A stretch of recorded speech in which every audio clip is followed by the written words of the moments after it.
BJP ಪರ ಜನಾರ್ದನ ರೆಡ್ಡಿ ಪ್ರಚಾರಕ್ಕೆ high command break ಹಾಕಿದೆಯಾ? ಬಹಿರಂಗ ಪ್ರಚಾರದಲ್ಲಿ ಭಾಗಿಯಾಗದಂತೆ ಗಣಿದಡಿಗೆ ಸೂಚನೆಯನ್ನ ನೀಡಲಾಗಿದೆ. ಬಾಹ್ಯ ಪ್ರಚಾರಕ್ಕೆ ಬದಲಾಗಿ ಆಂತರಿಕ ಪ್ರಚಾರ ಮಾಡಬೇಕು ಅಂತ ಹೇಳಿ ನಿರ್ದೇಶನ ನೀಡಿದೆ. ಮಾಧ್ಯಮಗಳಿಂದಲೂ ಅಂತರ ಕಾಪಾಡಿಕೊಳ್ಳಬೇಕು ಅಂತ ಹೇಳಿ ರೆಡ್ಡಿಗೆ ಸೂಚನೆಯನ್ನ ನೀಡಿದೆ.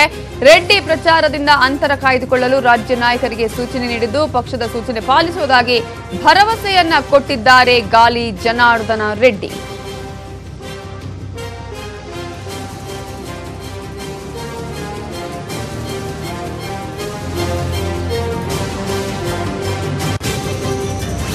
ಇನ್ನು ಜನಾರ್ದನ ರೆಡ್ಡಿ ಪ್ರಚಾರದ ವಿಚಾರದಲ್ಲಿ ಮುಜುಗರವನ್ನ ತಪ್ಪಿಸಿಕೊಳ್ಳೋದಕ್ಕೆ ಅಮಿತ್ ಶಾ ಈ ಒಂದು ಪ್ಲಾನ್ ಅನ್ನ ಮಾಡಿದ್ದಾರೆ. ಕಾಂಗ್ರೆಸ್ ಟೀಕೆಯಿಂದ ತಪ್ಪಿಸಿಕೊಳ್ಳೋದಕ್ಕೆ ಬಿಜೆಪಿ ಹಾಗಾದ್ರೆ ಈ ರೀತಿಯಾದಂತಹ ಪ್ಲಾನ್ ಅನ್ನ ಮಾಡಿಕೊಳ್ತಾ, ಯಾಕಂದ್ರೆ ಜನಾರ್ದನ ರೆಡ್ಡಿ ಮೊನ್ನೆಯಿಂದಲೂ ಕೂಡ ಶ್ರೀರಾಮುಲು ಪರ ಪ್ರಚಾರಕ್ಕೆ ಹೋಗಿದ್ರು. ಹಾಗೆ ನಾಮಿನೇಷನ್ ಟೈಮಲ್ಲೂ ಕೂಡ BS ಯಡಿಯೂರಪ್ಪ ಅವರ ಜೊತೆ ಕೂಡ ಅಲ್ಲಿದ್ರು, ಒಂದೇ ವೇದಿಕೆಯನ್ನ ಹಂಚಿಕೊಂಡಿದ್ದು.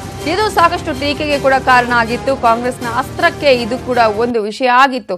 ಈ ಹಿನ್ನೆಲೆಯಲ್ಲಿ ಈ ಒಂದು ಮುಜುಗರದಿಂದ ತಪ್ಪಿಸಿಕೊಳ್ಳೋದಕ್ಕೆ ಹಾಗೆಯೇ ಅಮಿತ್ ಶಾ ಅವರು ಹೇಳಿದ್ರು, ಬಿಜೆಪಿಗೂ ಜನಾರ್ದನ ರೆಡ್ಡಿಗೂ ಯಾವುದೇ ಸಂಬಂಧ ಇಲ್ಲ ಅನ್ನುವಂತಹ ಮಾತನ್ನ ಹೇಳಿದ್ರು. ಆದ್ರೆ ಅದಾದ ನಂತರದ ಕೆಲವು ದಿನಗಳಲ್ಲಿ ಸಾಕಷ್ಟು ಬಿಜೆಪಿಯ ಕ್ಷೇತ್ರಗಳಲ್ಲಿ ಆಗಿರ್ಬೋದು ಶ್ರೀರಾಮುಲು ಪರ ಪ್ರಚಾರವನ್ನ ಮಾಡಿದ್ರು ಗಾಲಿ ಜನಾರ್ದನ ರೆಡ್ಡಿ.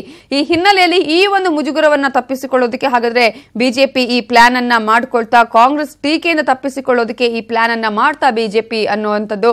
ಯಾಕಂದ್ರೆ ಬಾಹ್ಯ ಪ್ರಚಾರಕ್ಕೆ ಬದಲಾಗಿ ಆಂತರಿಕ ಪ್ರಚಾರ ಮಾಡುವಂತೆ ನಿರ್ದೇಶನ ನೀಡಿದೆ.